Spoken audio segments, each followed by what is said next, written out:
Bonjour tout le monde, j'espère que vous allez tous bien.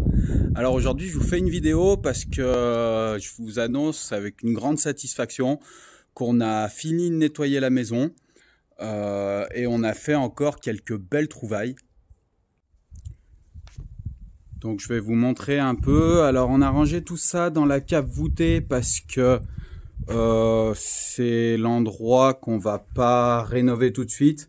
C'est l'endroit qui est en meilleur état, je dirais.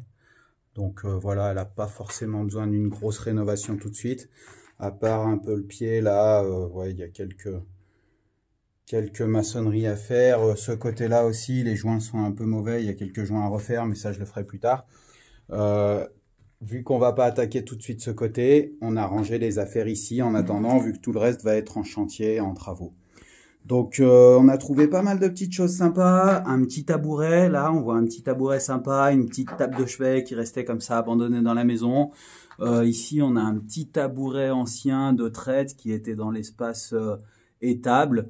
Voilà, j'ai retrouvé quelques bassines comme ça, je sais pas vraiment ce que c'était, accroché au mur, des anciens seaux, grands seaux en métal, qui sont plutôt sympas, des anciennes marmites ou seaux aussi en métal qui pourront faire peut-être des grands pots de fleurs.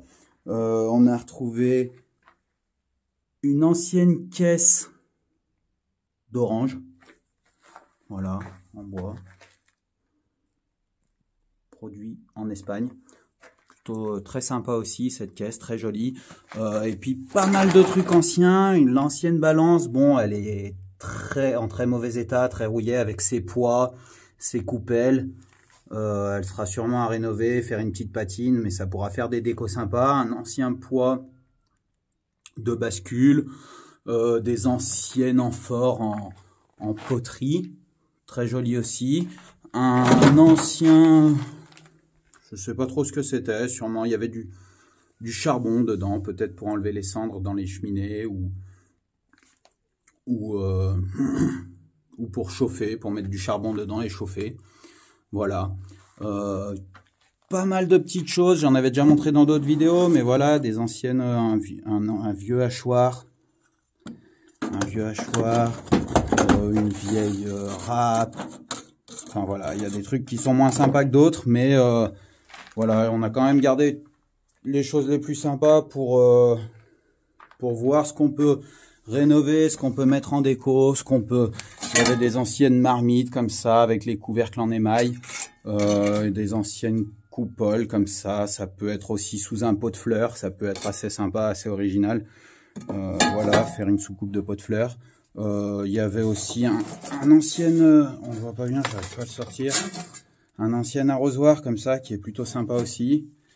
Et puis ensuite, la grosse partie, alors aussi toujours la grosse porte bleue qui est très belle, que je pourrais mettre, sur laquelle je pourrais mettre des pieds et puis faire une belle table, une très belle table, une fois pareil, patinée, une fois rénovée, patinée. Et le gros boulot, alors il y avait un peu de bois comme ça qui restait, des chutes du toit que je pourrais garder pour bricoler. On a trouvé aussi pas mal de pierres un peu de partout, dans le terrain, dans la maison, des briques qu'on a gardé aussi s'il y a besoin de faire de la reconstruction à des endroits de murs en pierre ou faire des allées en pierre, des bordures de fleurs, reconstruire le puits qui est en mauvais état. Donc voilà, la pierre ça peut toujours servir. Et le gros boulot ça a été de piquer, on a piqué tous les carreaux de ciment. Donc enfin tous ceux qu'on a pu récupérer, il y en a certains qui étaient cassés en trop petits morceaux donc qu'on n'a pas récupéré. On a récupérer quelques morceaux cassés s'il y a besoin de faire des découpes, des chutes ou on a vu aussi que pour faire la terrasse, on a calculé là il y a un peu moins de 600 carreaux. En gros, il y a un peu moins de 600 carreaux et on aura besoin de 1200 carreaux pour faire la terrasse en carreaux de ciment. Donc on va sûrement peut-être faire des finitions, faire peut-être un contour en briques vu qu'on a des briques ici, faire un contour en briques.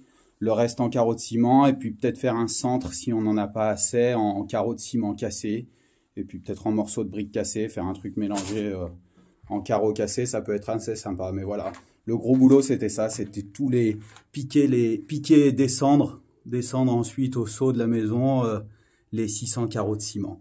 Je vais vous montrer un peu dans la maison à quoi ça ressemble du coup le chantier. Bon, après, il reste encore quelques allers-retours. On voit là-bas, sous le hangar, à faire à la déchetterie pour emmener tout le bazar. J'en ai fait quelques-uns au fur et à mesure, mais voilà, il en reste encore pas mal. Et ensuite, je vais aller vous montrer rapidement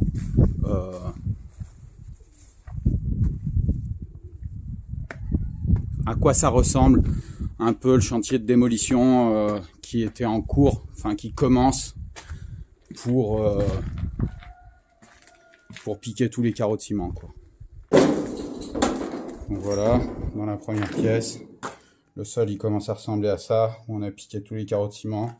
Il y a une espèce de dalle en dessous. De toute façon là, tout ça, ça va tout tomber. Les planchers ils sont pourris, donc limite à des endroits on voit que ça s'affaisse, on passe à travers. Donc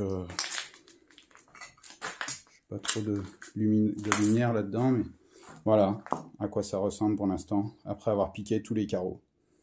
Il y en a quelques morceaux qui sont cassés. Ça faisait un petit moment que je vous avais pas fait de vidéo, mais voilà, il y a eu un gros boulot de nettoyage, surtout comme je vous disais pour les carreaux de ciment, donc ça a pris un peu de temps, mais voilà, on continue d'avancer sur le projet, et surtout, j'espère que ça vous a plu, et abonnez-vous pour voir la suite du projet et les prochaines vidéos. À bientôt, bisous.